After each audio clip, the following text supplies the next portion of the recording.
An image captured by the James Webb Space Telescope was revealed, and it shocked the whole space industry. From concept to blueprint, through years of extensive development and testing, a successful launch and deployment, carefully managed cooldown, precise mirror alignment, and instrument calibration, the telescope began its scientific mission by releasing its first full-color image stunningly. In this video, we'll talk about how the first full-color images captured by the JWST has shocked the entire space industry. Make sure you stay tuned to the end of the video to know about this shocking revelation. Before we begin, welcome to Discover Space.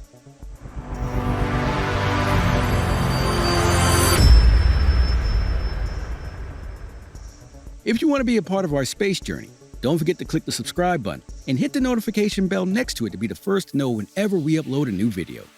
The James Webb Space Telescope is the world's premier space science observatory and has been successfully launched into space. The telescope will solve mysteries in our solar system, look beyond distant worlds around other stars, and explore the fascinating structures and origins of our universe and our place in it. The James Webb Space Telescope is an international program led by NASA with its partners, European Space Agency and Canadian Space Agency. On July 11, the first full-color image captured by the James Webb Space Telescope was revealed by President Joe Biden during a White House event, and the astronomers around the world had their chance to observe anything from objects within our solar system to the early universe using Webb's 4 instruments. The James Webb Space Telescope has produced the most detailed and precise infrared image of the outer reaches of the universe to date. Galaxy cluster SMACS 0723 is the part of Webb's first deep field. It is home to thousands of galaxies, including some of the faintest infrared objects yet seen. Webb's image is just a small segment of the vast universe. This galaxy cluster's total mass functions as a gravitational lens to magnify more distant galaxies, including some that were first observed when the universe was only a few billion years old. Webb's near-infrared camera, or what we can call NIRCam, which combine images collected at various wavelengths over the course of 12.5 hours, and captured this deep field. In this view, the galaxy cluster SMACS 0723 is seen with a large number of additional galaxies in front of and behind it, as it would have been 4.7 billion years ago. With the help of Webb's NIRCam, distant galaxies have come into clear focus. These galaxies contain tiny, weak structures, such as star clusters and hazy patterns, that have never been observed previously. It took billions of years for the light from these galaxies to reach us. The magnificent image of deep infrared universe captured by the James Webb Space Telescope has revealed 42 new lens images of galaxies and shown in unparalleled detail the geometry of the lens, which may one day enable us to observe the very first galaxies. Within a week of the image's release, 3 additional articles have been uploaded to the community's preprint server as astronomers compete to be the first to analyze it. Brenda Frey, an astronomer at Stewart Observatory at the University of Arizona and co-author of one of the papers, told Space.com that they were surprised. According to her, no one anticipated the revelation, since normally there would be a notification a year or two before. SMACS J0723 is one of the galaxy clusters that Webb captured for multiple gravitational lensing surveys. Frey claimed that aside from it, SMACS J0723 has not stood out until this point. She has also said that since the cluster was a relatively unknown target, it was brilliantly picked to be one of the first photographs.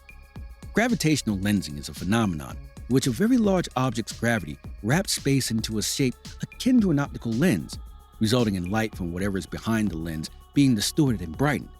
Galaxy clusters are extremely efficient lenses because they fit a tremendous amount of mass into a relatively small space with a diameter of about few million to a few million light years across. A few lensed images of background galaxies were discovered in the early surveys by the Hubble Space Telescope and the retired Herschel Space Observatory in their SMACS J0723 observations. But Webb elevates the pursuit to a completely new level. 42 fresh lens photos were uncovered by Frey's team at the University of California, Berkeley, under the direction of doctoral student Massimo Pascal.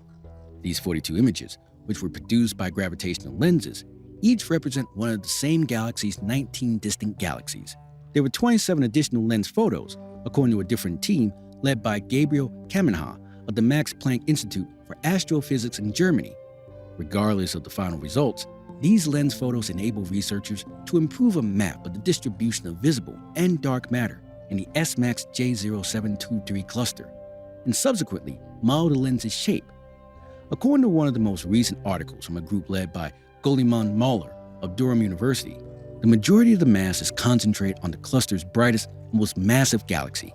And, according to Pascal, their models not only describe the mass, but can be used to explain the magnification of these lens images. The galaxy GNZ11, which is far away and has a redshift of 11.09, is the current most distant galaxy that has been confirmed. We view it as it was 13.4 billion years ago, only 400 million years after the Big Bang. Redshift is a term for the stretching of the light's wavelength that takes place as the universe enlarges the distance between an object in the distance and the observer. The higher the redshift factor, the more distant the light source is. HD1, which was found at a redshift of 13, is an even further off contender. It looks as it did over 300 million years after the Big Bang. Even more recently, Glass C11, another candidate galaxy at redshift 13, has been detected by preliminary Webb data. However, neither HD1 nor Glass C11's redshift has yet been verified by astronomers, although it is still unknown whether any of the lens galaxies detected in SMACS J0723 are farther away than GNZ11 or HD1. Webb is predicted to break both of these redshift records. Pascal and Frey are interested in mapping a phenomenon called the critical curve because the gravitational lens exerts its greatest magnifying force along these curves, and where astronomers have the highest chance of observing the early galaxies. According to Frey, a lensing cluster's typical magnification is only approximately a factor of 10, which is insufficient to observe the initial galaxies. But upon getting close to the critical curve, things get magnified by hundreds or even thousands of times. Consider a critical curve as being similar to the contour lines of an early topographical map. The height of any single area on the surface increases when these contour lines are clustered together more. The contour lines of gravitational potential bunch up at a critical curve, and the more tightly they are packed, the higher the potential and corresponding magnification. The location and characteristics of the lens image can serve as a guide to the critical curve's placement. According to Frey, looking right along the critical curve where the magnification is highest is necessary in order to discover the highest redshift galaxies. Determining the amount and distribution of matter in the foreground cluster, and subsequently the form of the lens and the location of the critical curve, is the focus of the first 3 new articles on the Webb Deep Field. The modeling can, however, provide information about the galaxy's cluster's own past. Pascal also said that they found the mass distribution to be a little more elongated than predicted. He also speculates that it reveals something about the cluster's history of mergers, and the application can be exerted from that and learn something about cluster formation in general, which occurs in a highly chaotic environment where gravity from all these galaxies is dragging on each other. The authors of the 2 other articles, along with Pascal and Frey's team, must now go to the peer review procedure in order to get these findings published in scholarly journals. Additionally, analysis of data from Webb's near-infrared imager and slitless spectrograph could enable researchers to calculate the spectroscopic redshift of the lens galaxies and ascertain their exact distance.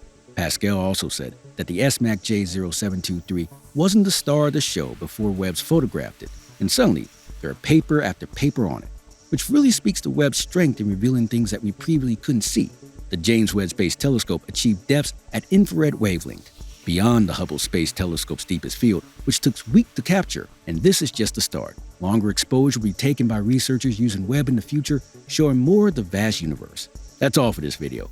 Thanks for watching. If you enjoyed, don't forget to like, share, and subscribe, and hit the bell icon to never miss another video. Also, let us know what you think about this image in the comments section. Until next time.